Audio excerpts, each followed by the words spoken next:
तो हम लोगों ने कैंडल्स के बेसिक के लिए पिछला चैप्टर पढ़ लिया है। तब अब हम लोग मेन चैप्टर स्टार्ट करेंगे, सपोर्ट एंड रेजिस्टेंस। जो हम लोगों ने कैंडल में पढ़ा था कि हम लोग कैंडल को एनालाइज करके ट्रेड को अपना सेटअप कर लेंगे। हम लोग ट्रेड में एंट्री तो ले लेंगे, लेकिन हमें एग्जिट कब होना है, प्रॉफिट कब बुक करना है या लॉस बुक करना है, ये चीजें हम लोग सपोर्ट एंड रेजिस्टेंस से देखेंगे। जैसे हमने बताया कि कैंडल हमें सिर्फ दिशा दिखा सकती है, रास्ता दिखा सकती है। हम लोग ट्रेड कब ले, लेकिन हमें प्रॉफिट कहाँ पर बुक करना है वो हमें कैंडल से पता नहीं चलेगा। वो सिर्फ हमारे सपोर्ट एंड रेजिस्टेंस से ही हमें पता चलेगा कि हमें कहाँ पर प्रॉफिट बुक करना है। तो इसके लिए फर्स्ट चीज़ है सपोर्ट एंड रेजिस्टेंस। तो हम लोग अभी स्टार्ट करते हैं सपोर्ट एंड रेजिस्टेंस। तो सपोर्ट एंड रेजिस्टेंस में 3 टाइप्स है। फर्स्ट है automatic support and resistance, second है manual support and resistance, third है डायनामिक सपोर्ट एंड रेजिस्टेंस। तो हम बारी बारी तीनों को देखेंगे। तो ये सपोर्ट एंड रेजिस्टेंस होता क्या है? सपोर्ट एंड रेजिस्टेंस कुछ नहीं है कि जहां से मार्केट अगर गिरा तो कहां पर सपोर्ट लेगा, कहां से बायर्स अपना मूव स्टार्ट करेंगे। तो वो होता है सपोर्ट, कि वहां तक मार्केट गिरेगा, उसके बाद वो ट्राई करेगा अप साइड जाने के लिए, वो अपना सपोर्ट हो गया, वहां से और नीचे गिरने की संभावना कम है। और रेजिस्टेंस क्या होता है कि वहां पर उसके ऊपर जाने की संभावना थोड़ी कम है, वहां पर रेजिस्टेंस करेगा, मतलब वहां से मार्केट यू टर्न ले सकता है, मतलब नीचे की तरफ आ सकता है, वो हमारा हो जाता है रेजिस्टेंस। तो ये सपोर्ट एंड रेजिस्टेंस हमें बहुत क्लियरली देखना चाहिए। जबकि हम लोग ट्रेड लेते हैं तब ये सपोर्ट जहां पर होता है वहां पे बायर की स्ट्रांग पोजीशन रहती है, सेलर की कंपैरिजन में। और रेजिस्टेंस में इससे उल्टा रहता है, वहां पर बायर्स की कम पोजीशन रहती है, सेलर्स की ज्यादा पोजीशन रहती है। इसकी वजह से वहां पर रेजिस्टेंस ज्यादा रहता है।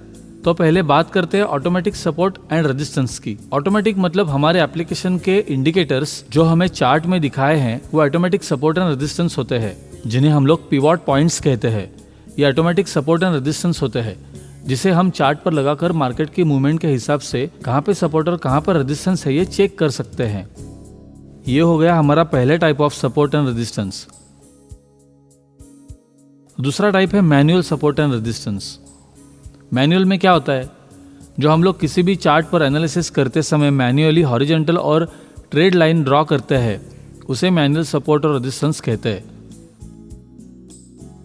और तीसरा है जो कि डायनामिक सपोर्ट एंड रेजिस्टेंस। उसका मतलब है जो मार्केट की मूवमेंट के साथ फ्लो करता है, जैसे कि EMA, B wave, super trend वगैरह वगैरह। जो सारी चीजें हम लोग आगे एक एक करके देखेंगे, तब आपको एग्जैक्टली क्लियर पता चल जाएगा। अब देखते हैं कि ये सपोर्ट एंड रेजिस्टेंस बनते कैसे हैं और ये काम कैसे करते हैं। सपोर्ट एंड रेजिस्टेंस बनाने का आसान तरीका है, जहां पर हम मार्केट 2 बार या 2 से ज्यादा बार टेस्ट करेंगे, वहां पर हम लोग सपोर्ट एंड रेजिस्टेंस मान लेते हैं। जैसे कि यहाँ पर देखिए, आपको पिक्चर में दिख रहा है कि यहाँ पर मार्केट में 1 बार, 2 बार, 3 बार, यहाँ पर 1 से ज्यादा बार, 2 से ज्यादा बार सपोर्ट लिया, मतलब उसका स्ट्रांग सपोर्ट हो गया।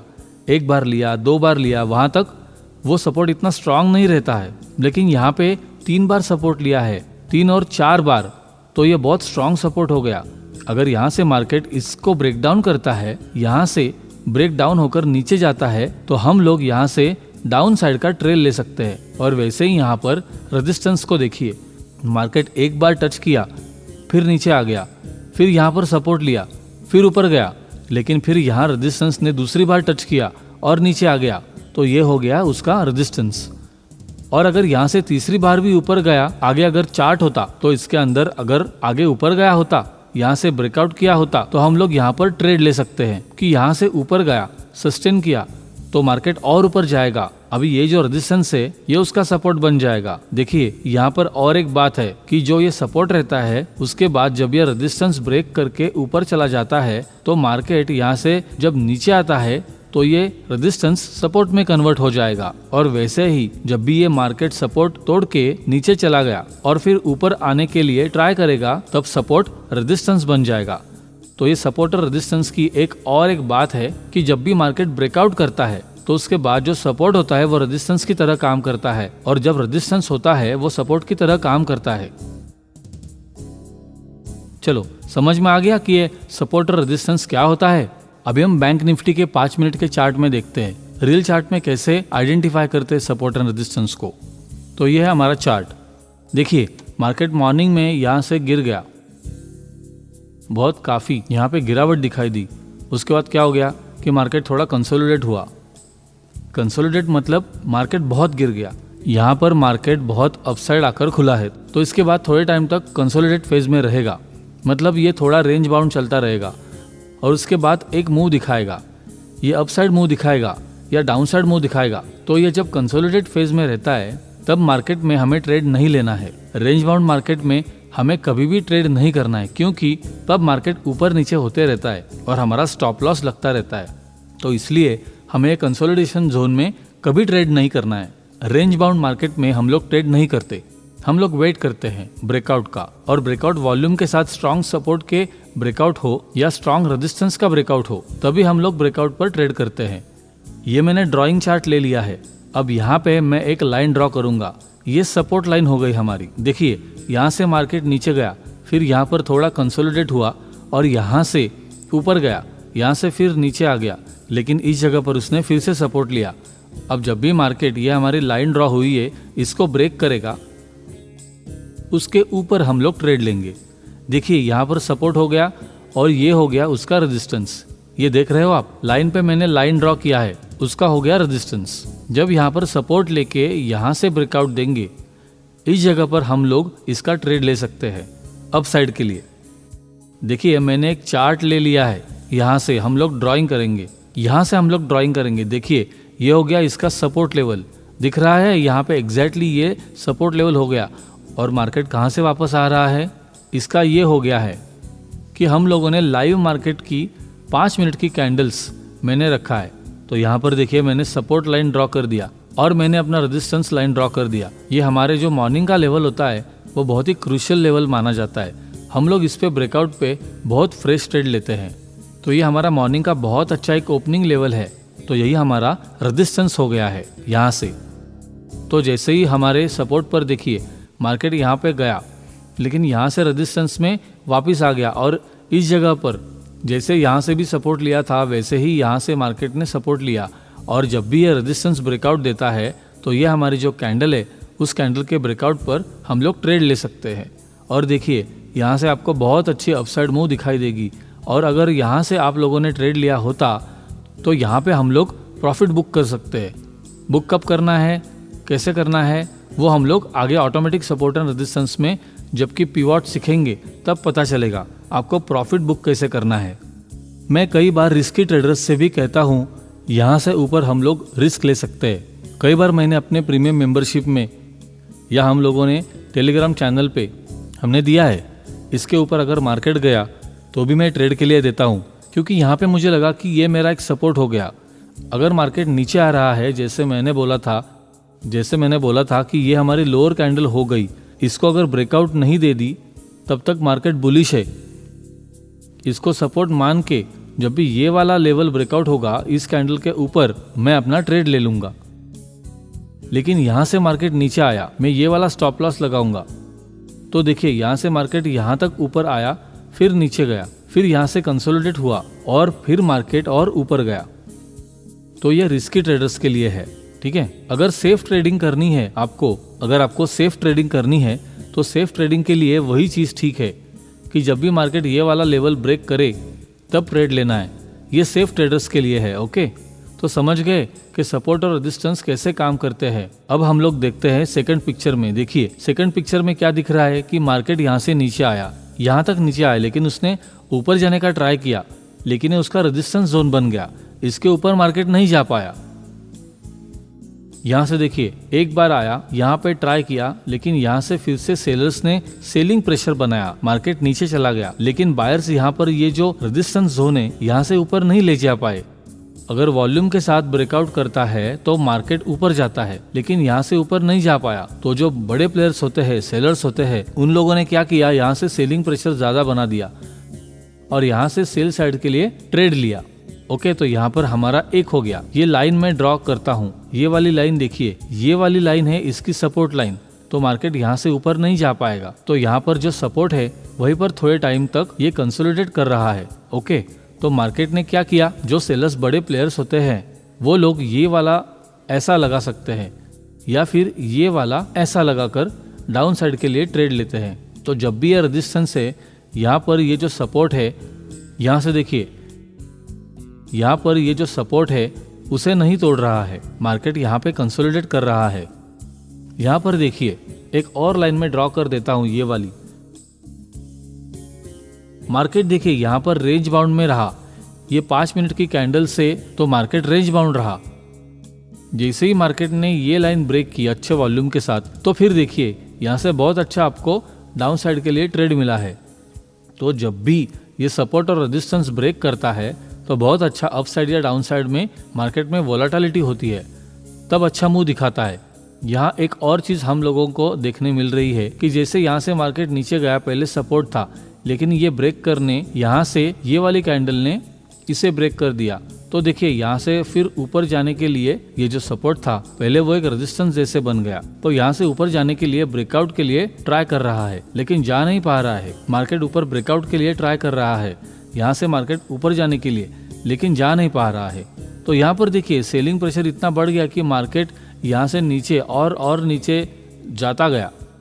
तो जैसे देखिए, तो जैसे मैंने पहले आपको बताया कि ये जो रेजिस्टेंस था और ये सपोर्ट था, लेकिन ब्रेकआउट करने के बाद यहाँ से ऊपर जाने नहीं दे पा रहा था।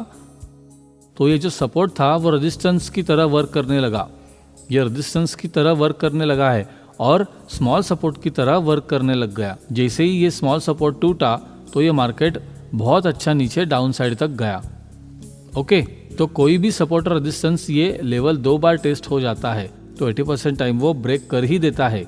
तीसरी बार में वो ब्रेक करके अच्छा मुंह दिखाता है, ये चीज हमेशा याद रखिएगा।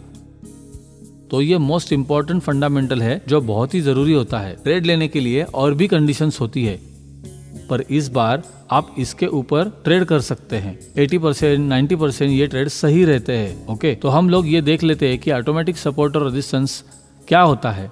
जो पिवट पॉइंट हम लोग बोलते हैं, कई बार आप लोगों ने देखा होगा, यूट्यूब में देखा होगा, कई बार सुना भी होगा कि ये पिवट्स पॉइंट के ब्रेकआउट पर हम लोग ट्रेड लेते हैं। पिवट क्या होता है, पिवट पॉइंट क्या है, वो हम लोग अभी देखते हैं। तो ये ऑटोमेटिक सपोर्ट और रेजिस्टेंस आपको कैसे आपके चार्ट पे लगाना है ये मैं आपको बताता हूँ।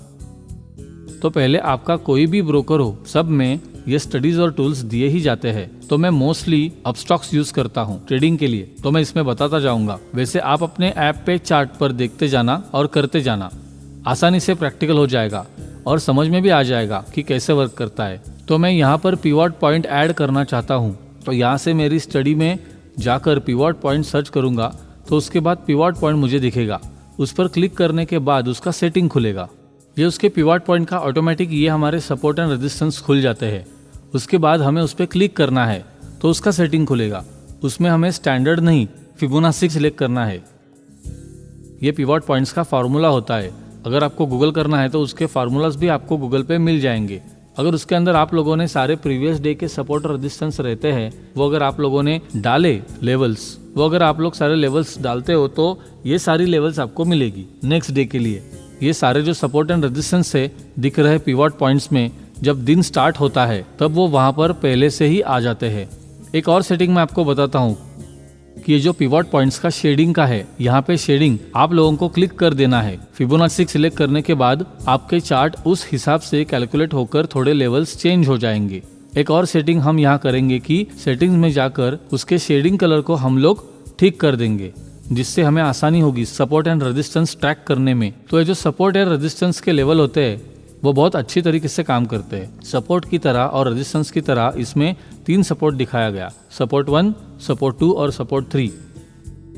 जो ये सपोर्ट 1 है वो बहुत ही स्ट्रांग सपोर्ट रहता है। जो ये सपोर्ट 1 है वो बहुत ही स्ट्रांग सपोर्ट रहता है। सपोर्ट 2 उससे कम सपोर्टिव रहता है और सपोर्ट 3 वो बहुत ही लो लेवल का सपोर्ट रहता है, वो आसानी से ब्रेक हो जाता है। इसलिए यहाँ पर देखिए ये स्ट्रांग सपोर्ट जोन हो गया, इससे लो में ये स्ट्रांग सपोर्ट जोन हो गया और इसके नीचे अगर मार्केट चला गया तो इसके बाद कोई सपोर्ट जोन नहीं है। मार्केट यहाँ से भी और डाउन साइड जा सकता है। वैसे ही यहाँ पर ऊपर में आपका ये स्ट्रांग रेजिस्टेंस जोन हो गया। ये रेजिस्टेंस 1 है, रेजिस्टेंस 2 और ये रेजिस्टेंस 3, ये आपके स्ट्रांग रेजिस्टेंस जोन है। यहाँ उससे कम लेवल के रेजिस्टेंस जोन है और यहाँ इसके ऊपर अगर मार्केट चला गया, यह ब्रेक करके रेजिस्टेंस 3, तो मार्केट और भी ऊपर जा सकता है। तो ये याद रखिए। जैसे यहाँ पर सपोर्ट 1 है, S1 हमारा बहुत ही स्ट्रांग सपोर्ट रहेगा, उससे कम सपोर्ट देगा S2 और सबसे कम सपोर्ट रहेगा S3 में। उसके नीचे मार्केट और ज़्यादा डाउन साइड दिखा सकता है।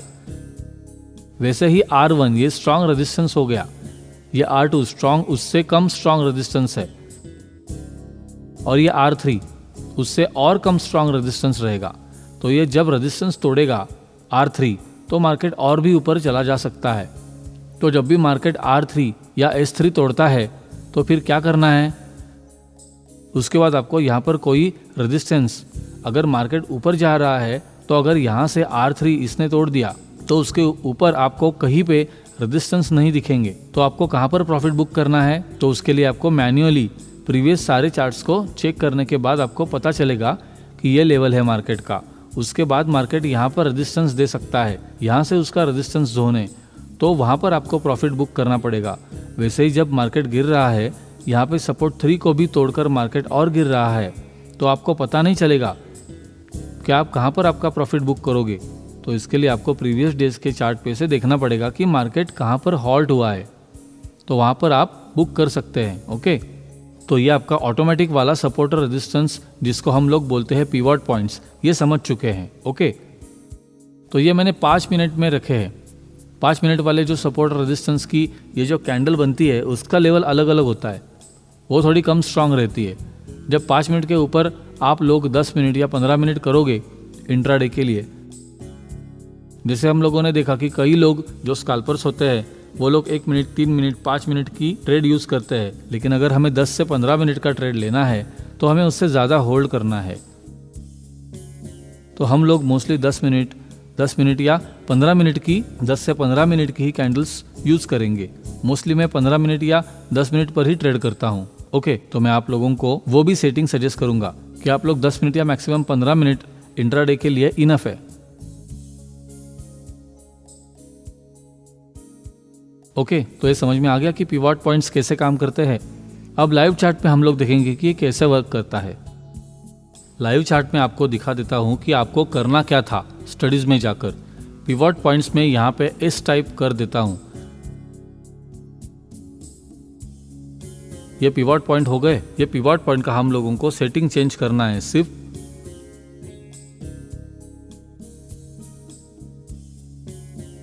ये पिवट पॉइंट को स्टैंडर्ड से मैं फिबोनाची कर दूंगा और ये शेडिंग लगा दूंगा। यहाँ पर मैंने पिवट पॉइंट का सेटअप कर दिया है और वहाँ पर मैंने शेडिंग भी लगा दिया है। देखिए, मार्केट यहाँ से ओपन हुआ और ये उसका रेजिस्टेंस है, तो मार्केट वहाँ पे रेजिस्टेंस के नीचे रहकर थोड़ा सा रेंज बाउंड में है मार्केट। देखिए, ये मार्केट अभी भी रेंज में ही है, ना ऊपर का ब्रेकआउट दे रहा है ना नीचे का। जो ये डेज लो है वो सब यहाँ से सपोर्ट ले रहे हैं। ना ही ये मार्केट अप साइड पे जा रहा है, ना ही मार्केट डाउन साइड में ज़्यादा जा रहा है। तो ये मार्केट रेंज बाउंड रहता है, तब भी हम लोग ट्रेड कम लेंगे। ये R1 और ये R2, ये R3, 1 और 2 को बहुत अच्छे से मार्केट है वॉल्यूम के साथ, लेकिन मार्केट ये R3 के ऊपर नहीं जा पाया। तो मार्केट यहाँ से फिर से कंसोलिडेट हुआ थोड़े टाइम के लिए। ये सुबह 9 बजे से लेकर 12 बजे तक मार्केट बहुत ही स्लो कंसोलिडेट फेज में रहा और उसके ऊपर फिर से ये जो R2 था उसको ब्रेक करके ऊपर जाने के लिए ट्राई किया, लेकिन मार्केट वहाँ से फिर से नीचे आ गया। तो ये R1 के नीचे रहा मार्केट। जब भी हम लोग देखते ये वाली जो लाइन है, अगर हम लोग लाइन ड्रॉ करेंगे तो ये वाली जो लाइन है ये जब ब्रेक करेगी तो मार्केट बहुत अच्छा नीचे डाउन साइड दिखाएगा। ये लेवल पे हम लोग अगर ब्रेक पे ट्रेड लेते हैं तो मार्केट यहाँ से बहुत अच्छा नीचे मूव दिखाएगा। जैसे मैंने पहले भी बताया कि जब भी मार्केट में आपको बॉटम पे, ये मार्केट का बॉटम है, आज के लिए इंट्राडे में ये मार्केट का बॉटम हो गया और यहाँ पे हमें 10 मिनट के अंदर हमें हैमर दिख रही है। हम लोगों ने पढ़ा है कि हैमर जब भी आपको बॉटम पे या टॉप पे दिखेगी, नीचे जब ये हैमर है, ये हैमर हमें टॉप या बॉटम में दिखेगी तो बहुत अच्छा रिवर्स ट्रेंड दिखाएगी। तो यहाँ से देखिए ट्रेंड रिवर्स हो गया, मार्केट ऊपर जा रहा है। ओके, तो आगे हम लोग देखते हैं और यहाँ पर देखिए मार्केट भी यहाँ पर भी बहुत अच्छा कंसोलिडेट फेज में है। यहाँ से ये S1 है, S1 उसका स्ट्रॉन्ग सपोर्ट है। ये इसको थोड़ा ब्रेकआउट किया, लेकिन S2 पर इसने सपोर्ट ले लिया।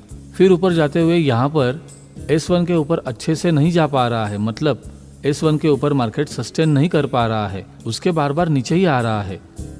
यहाँ पर देखिए मार्केट बहुत अच्छा नीचे गिरा है, लेकिन फिर यहाँ से ऊपर, और ये पूरा दिन एक ही फेज में रहा है। देखिए कंसोलिडेटेड फेज में रहा है, ना ज़्यादा अपसाइड मूव दिखाई, ना ज़्यादा डाउनसाइड मूव दिखाई है। मार्केट में गैप अप ओपन हुआ है, और उसके बाद जब भी मार्केट ने ये जो पहली कैंडल थी, ये उसका डे हाई था, इसके ऊपर हम लोग फ्रेश एंट्री कई बार लेते हैं। तो देखिए ये उसका रेजिस्टेंस R2, ये R1 हो गया, ये R2 हो गया। R2 के ऊपर ये मार्केट कंसोलिडेट हो रहा है, मतलब थोड़ा रेंज में है। अभी जब भी मार्केट ये वाली लाइन को ब्रेक करेगा, उसके ऊपर हम लोग ट्रेड ले सकते हैं। हम प्रॉफिट कहाँ पर बुक करेंगे? हमारे R3 पे।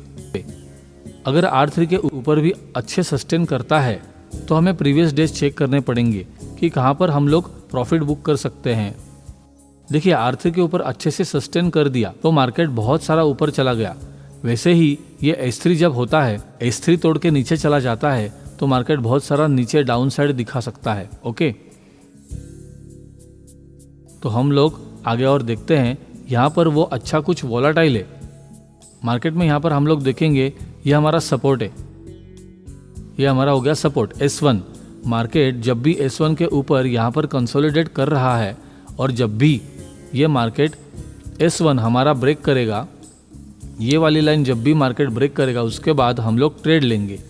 यहाँ पर जब मार्केट में इस कैंडल का लो तोड़ा तो उसके ऊपर हम लोग ट्रेड लेंगे, और उसके बाद हम यहाँ पर उसका लास्ट वाला सपोर्ट S3 सपोर्ट है, ये S1 सपोर्ट जो स्ट्रॉन्ग सपोर्ट था, उसको थोड़ा मार्केट ने अच्छे वॉल्यूम के साथ हम लोगों ने ट्रेड लिया डायरेक्टली। यहाँ तक आपको लंबी अच्छी डाउनसाइड मूव देखने को मिली। तो ये S1 जब टूटता है अच्छे वॉल्यूम के साथ, तो ये S2 और S3 हम लोग S2 पे यहाँ पे बहुत अच्छा एक ही कैंडल ने S1 तक ये चला गया, ये S1 को ब्रेक करके S3 तक चला गया है, तो ये अच्छे से हमें प्रॉफिट दे सकता है। ये कैंडल के ब्रेकआउट पर हम लोगों ने ट्रेड लिया है। तो हमारे ये S1 जो रहेगा, S3 जो रहेगा, वो यहाँ पर जब भी सपोर्ट लेगा तो यहाँ पर हम लोग हमारा प्रॉफिट बुक कर देंगे। तो ये हमारे ऑटोमेटिक सपोर्ट और रेजिस्टेंस हो गए पिवट पॉइंट्स के, जिसके ब्रेकआउट पे हम लोग ट्रेड ले सकते हैं। और जब भी सपोर्ट पे आए तो हम लोग बुक करेंगे, या फिर रेजिस्टेंस पे आएंगे तब हमारा प्रॉफिट बुक करेंगे। मैं कोई आपको अभी स्ट्रैटेजी नहीं बता रहा हूँ, लेकिन आपको ये बता रहा हूँ कि सपोर्ट और रेजिस्टेंस कैसे वर्क करते हैं। जो ऑटोमेटिक वाले पिवट पॉइंट्स, उसके ऊपर हम लोग कब हमारा प्रॉफिट बुक कर सकते हैं, ये चीज़ हमने आपको बता दी। ओके, तो हमारा यहाँ पर पिवट पॉइंट्स का चैप्टर खत्म हो जाता है, जो ऑटोमेटिक सपोर्ट और रेजिस्टेंस का है। जैसे मैंने आपको पहले भी होमवर्क दिया है, वैसे इसमें भी होमवर्क दे रहा हूँ कि आप लोग प्रीवियस चार्ट्स में पिवट पॉइंट्स लगाइए और देखिए ऑटोमेटिक सपोर्ट और रेजिस्टेंस कैसे वर्क कर रहा है, और आपकी अपनी स्ट्रैटेजी लगाइए, दिमाग लगाइए कि आप लोग अगर ट्रेड ले यहाँ पर सेटअप पे, तो आपके कितने सेटअप सही जा रहे हैं, कितने ट्रेड्स आपके सही जा रहे हैं, और कितने ट्रेड्स में आपको स्टॉप लॉस लग रहे हैं। तो आपको अच्छे से समझ आएगा कि पिवट पॉइंट्स कैसे वर्क करता है। ओके।